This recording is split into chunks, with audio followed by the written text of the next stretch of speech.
ನಮಸ್ಕಾರ ಸ್ನೇಹಿತರೆ. ಗಾಜನೂರು ಎಂದ ತಕ್ಷಣ ವರನಟ ಡಾಕ್ಟರ್ ರಾಜ್ಕುಮಾರ್ ಹುಟ್ಟಿದ ಊರು ಎಂದು ನೆನಪಾಗುತ್ತದೆ. ಡಾಕ್ಟರ್ ರಾಜ್ಕುಮಾರ್ ಕೂಡ ಬದುಕಿದಷ್ಟು ದಿನ ಹುಟ್ಟೂರನ್ನು ಮರೆಯದೆ ಸಮಯ ಸಂದರ್ಭ ಬಂದಾಗಲೆಲ್ಲ ತಾವು ಹುಟ್ಟಿ ಬೆಳೆದ ಊರಿನ ಬಗ್ಗೆ ಮಾತನಾಡುತ್ತಿದ್ದರು ಹಾಗೂ ಅಲ್ಲಿಗೆ ಸದಾ ಹೋಗಿ ಬರುತ್ತಿದ್ದರು. ತಂದೆಯ ಊರನ್ನು ಶಿವರಾಜ್ಕುಮಾರ್, ಪುನೀತ್ ರಾಜ್ಕುಮಾರ್ ಮಕ್ಕಳು ಕೂಡ ಮರೆತಿಲ್ಲ. ಪ್ರತಿ ವರ್ಷ ಸಮಯ ಸಿಕ್ಕಾಗಲೆಲ್ಲ ಪುನೀತ್ ಶಿವಣ್ಣ ಗಾಜನೂರಿಗೆ ಹೋಗಿ ಭೇಟಿ ಕೊಡುತ್ತಿದ್ದರು. ಹಳ್ಳಿಯಲ್ಲಿ ಅವರ ಆತ್ಮೀಯರ ಜೊತೆ ಸಮಯ ಕಳೆಯುತ್ತಿದ್ದರು. ಗಾಜನೂರಿಗೆ ಬಂದಾಗ ಅಣ್ಣವರು ಕುಳಿತುಕೊಳ್ಳುತ್ತಿದ್ದ ಆಲದ ಮರ ಇನ್ನೂ ಇದೆ, ಅಲ್ಲಿಗೆ ಹೋಗಿ ತಾವು ಕೂಡ ಭೇಟಿ ಕೊಡುತ್ತಿದ್ದರು. ಇನ್ನು ಪುನೀತ್ ರಾಜ್ಕುಮಾರ್ ಆಗಲಿ ಶಿವರಾಜ್ಕುಮಾರ್ ಆಗಲಿ ಅವರ ಬಾಲ್ಯಗಳನ್ನು ಕೆಲವು ಕಾಲ ಅಲ್ಲಿ ಕಳೆದಿದ್ದರೆಂದು ನಂಬಲಾಗಿದೆ. ಹೀಗಾಗಿ ಅಲ್ಲಿನ ಬಾಲ್ಯದ ಸ್ನೇಹಿತರನ್ನ ಪುನೀತ್ ಭೇಟಿ ಮಾಡುತ್ತಿದ್ದರು. ಗಾಜನೂರಿನಲ್ಲಿ ಪುನೀತ್ ಬಂದಾಗಲೆಲ್ಲ ಪುನೀತ್ನನ್ನು ನೋಡಲು ಗುಂಪಾಗಿ ಬರುತ್ತಿದ್ದರು. ಅಕ್ಟೋಬರ್ 29ನೇ ತಾರೀಕು ಬೆಳಿಗ್ಗೆ ಪುನೀತ್ ರಾಜ್ಕುಮಾರ್ ಗಾಜನೂರಿಗೆ ಹೋಗುವ ಪ್ರೋಗ್ರಾಂ ರೆಡಿಯಾಗಿತ್ತು. ಆದರೆ ದುರಾದೃಷ್ಟ ಅಂದರೆ ಅವತ್ತು ಬೆಂಗಳೂರಿನಲ್ಲಿ ಇನ್ನೊಂದು ಕಾರ್ಯಕ್ರಮಕ್ಕೆ ಹೋಗುವ ಒಂದು ಆಹ್ವಾನ ಬರುತ್ತದೆ. ಅವತ್ತು ಅವರು ಆ ಕಾರ್ಯಕ್ರಮಕ್ಕೆ 1 ಗಂಟೆಗೆ ಹೋಗಬೇಕಾಗಿತ್ತು. ಇದೇ ಕಾರಣ ಗಾಜನೂರಿಗೆ ಬೆಳಿಗ್ಗೆ ಹೋಗುವ ಕಾರ್ಯಕ್ರಮವನ್ನ ರದ್ದು ಮಾಡಿ ಆ ಒಂದು ಕಾರ್ಯಕ್ರಮಕ್ಕೆ ಭಾಗವಹಿಸಲು ಒಪ್ಪಿಕೊಳ್ಳುತ್ತಾರೆ. ಒಂದು ವೇಳೆ ಅವರು ಗಾಜನೂರಿಗೆ ಅಂದು ಬೆಳಿಗ್ಗೆನೆ ಹೋಗಿಬಿಟ್ಟಿದ್ದರೆ ಇವತ್ತು ಅಪ್ಪು ನಿಮ್ಮ ಜೊತೆ ಇರುತ್ತಿದ್ದರೆನ್ನುವ ಒಂದು ನಂಬಿಕೆ ಇದೆ ಅಷ್ಟೇ. ಆದರೆ ವಿಧಿಯ ಆಟವೇ ಬೇರೆ ಸ್ನೇಹಿತರೆ.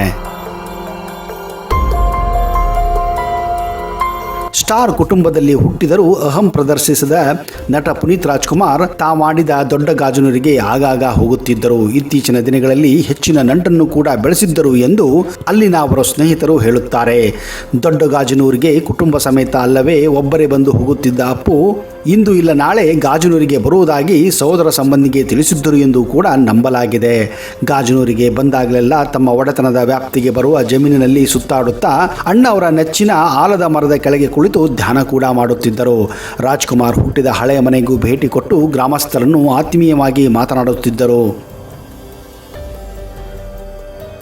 ಕಳೆದ ಕೆಲವು ದಿನಗಳ ಹಿಂದಷ್ಟೇ ಅಪ್ಪು ತಮ್ಮ ಇಡೀ ಕುಟುಂಬದೊಂದಿಗೆ ಗಾಜನೂರಿಗೆ ಭೇಟಿ ಇಟ್ಟು ಬಾಡೂಟ ಸವಿದು ಸ್ಥಳೀಯರೊಂದಿಗೆ ಆತ್ಮೀಯವಾಗಿ ಮಾತನಾಡಿ ಸೆಲ್ಫಿಯನ್ನು ಕೂಡ ಕ್ಲಿಕ್ ಮಾಡಿದ್ದರು. PRK ಪ್ರೊಡಕ್ಷನ್ನಲ್ಲಿ ನಿರ್ಮಾಣವಾಗುತ್ತಿದ್ದಂತಹ ಸಾಕ್ಷ್ಯಚಿತ್ರದ ಚಿತ್ರೀಕರಣದಲ್ಲಿ ಕಳೆದ 3 ದಿನಗಳಿಂದ ಪಾಲ್ಗೊಂಡಿದ್ದ ಪುನೀತ್ ರಾಜ್ಕುಮಾರ್ ನಂತರ ಗಾಜನೂರಿನ ಅಣ್ಣವರ ಮನೆಗೆ ಭೇಟಿ ನೀಡಿ ಸ್ವಲ್ಪ ಕಾಲ ಸಮಯ ಕೂಡ ಕಳೆದಿದ್ದರು.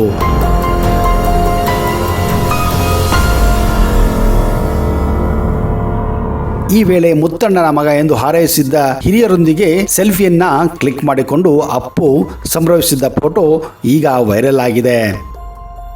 ತವರೂರಿನ ಮೋಹ ಬಿಡದ ಅಪ್ಪು ಶುಕ್ರವಾರ ಗಾಜನೂರಿಗೆ ಭೇಟಿ ನೀಡಬೇಕಿತ್ತು. ಆ ವೇಳೆಗೆ ಹಾಸಿಗೆ ಹಿಡಿದಿರುವ ಡಾಕ್ಟರ್ ರಾಜ್ಕುಮಾರ್ ಅವರ ಸೋದರಿ ನಾಗಮ್ಮ ಅವರನ್ನು ಭೇಟಿ ಮಾಡುವುದಾಗಿ ಆಪ್ತರೊಂದಿಗೆ ಹೇಳಿಕೊಂಡಿದ್ದರಂತೆ. ಅಲ್ಲದೆ 2 ದಿನ ಗಾಜನೂರಿನಲ್ಲಿ ಇದ್ದು ಸೋಮವಾರ ಮೈಸೂರಿಗೆ ಭೇಟಿ ನೀಡಿ ಕಾಲ್ನಡಿಗೆಯ ಮೂಲಕ ಬೆಟ್ಟ ಹತ್ತಿ ತಾಯಿ ಚಾಮುಂಡೇಶ್ವರಿಗೆ ದರ್ಶನ ಪಡೆಯುವುದಾಗಿ ಹೇಳಿಕೊಂಡಿದ್ದರಂತೆ. ಅಷ್ಟರಲ್ಲೇ ವಿಧಿಯ ಕೆರೆಗೆ ಓಗೊಟ್ಟು ಹೋಗಿರುವ ಆಘಾತಕಾರ ವಿಷಯ ನಾಗಮ್ಮನಿಗೆ ಇನ್ನೂ ಸಹಿತ ಗೊತ್ತಿಲ್ಲ ಎಂದು ಇಲ್ಲಿನ ಸ್ಥಳೀಯರು ಹೇಳುತ್ತಾರೆ. ಪುನೀತ್ ರಾಜ್ಕುಮಾರ್ ಅವರು ಭೇಟಿ ನೀಡುವುದಾಗಿ ಹೇಳಿದ್ದ ಹಿನ್ನೆಲೆಯಲ್ಲಿ ಗಾಜನೂರಿನಲ್ಲಿರುವ ಫಾರ್ಮ್ ಹೌಸ್ನ ಮುಖ್ಯ ದ್ವಾರದ ಬಳಿ ಗೇಟನ್ನು ಹಾಕಿಸಲಾಗಿತ್ತು. ಈ ನಡುವೆ ಪುನೀತ್ ಅವರು ಸಾವನ್ನಪ್ಪಿದ್ದಾರೆಂಬ ಸುದ್ದಿವಾಹಿನಿಯಲ್ಲಿ ಪ್ರಸಾರವಾಗುತ್ತಿದ್ದಂತೆ ಗ್ರಾಮಸ್ಥರು ಆಘಾತಗೊಳಗಾಗಿದ್ದರು. ಅಲ್ಲದೆ ಕೊಳ್ಳೇಗಾಲ ಹಾಗೂ ಚಾಮರಾಜನಗರ ಜಿಲ್ಲೆ ಸುತ್ತಮುತ್ತ ಇರುವಂಥ ಗ್ರಾಮಗಳಲ್ಲಿ ಈ ವಿಷಯ ಕೇಳಿ ಈಗಲೂ ಕೂಡ ಅಲ್ಲಿ ದಿಗ್ಭ್ರಾಂತರಾಗಿದ್ದಾರೆ. ತಮ್ಮ ನೆಚ್ಚಿನ ನಟನಿಗೆ ಗೌರವವನ್ನು ಕೂಡ ಸೂಚಿಸುತ್ತಿದ್ದಾರೆ. ಗಾಜನೂರಿನಲ್ಲಿ ರೈತರಾಗಿರುವ ನಾಗಪ್ಪ ಅವರು ಮಾತನಾಡಿ ಪುನೀತ್ ರಾಜ್ಕುಮಾರಲ್ಲಿ ಅವರ ತಂದೆ ರಾಜ್ಕುಮಾರ್ ಅವರ ಸಾಕಷ್ಟು ಗುಣಗಳಿದ್ದವು. ಪುನೀತರನ್ನು ನೋಡಿದರೆ ರಾಜ್ಕುಮಾರ್ ಅವರನ್ನೇ ನೋಡಿದಂತೆ ಆಗುತ್ತಿತ್ತು ಎಂದು ನಾಗಪ್ಪ ತಮ್ಮ ದುಃಖವನ್ನು ಹಂಚಿಕೊಂಡಿದ್ದಾರೆ. ವರನಟ ಡಾಕ್ಟರ್ ರಾಜ್ಕುಮಾರ್ ಅವರ ತವರೂರಾದ ತಮಿಳುನಾಡಿನ ತಾಳವಾಡಿ ಸಮೀಪದ ದೊಡ್ಡ ಗಾಜನೂರಿನಲ್ಲಿ ಪುನೀತ್ ರಾಜ್ಕುಮಾರ್ ನಿಧನಕ್ಕೆ ಜನರು ಕಂಬನಿಯನ್ನು ಈಗಲೂ ಕೂಡ ಮಿಡಿಯುತ್ತಿದ್ದಾರೆ. ಈಗಲೂ ಕೂಡ ಈ ಊರಿನಲ್ಲಿ ಮೌನವೇ ಆಚರಿಸಿದೆ. ಆದಷ್ಟು ಬೇಗ ಪುನೀತ್ ರಾಜ್ಕುಮಾರ್ ಮತ್ತೆ ಹುಟ್ಟಿ ಬರಲಿ ಎಂದು ನಾವು ಕೂಡ ಆಶಿಸುತ್ತೇವೆ. ಅಲ್ಲಿಯವರೆಗೆ ಜೈ ಹಿಂದ್, ಜೈ ಕರ್ನಾಟಕ ಆ್ಯಂಡ್ ಟೇಕ್ ಕೇರ್.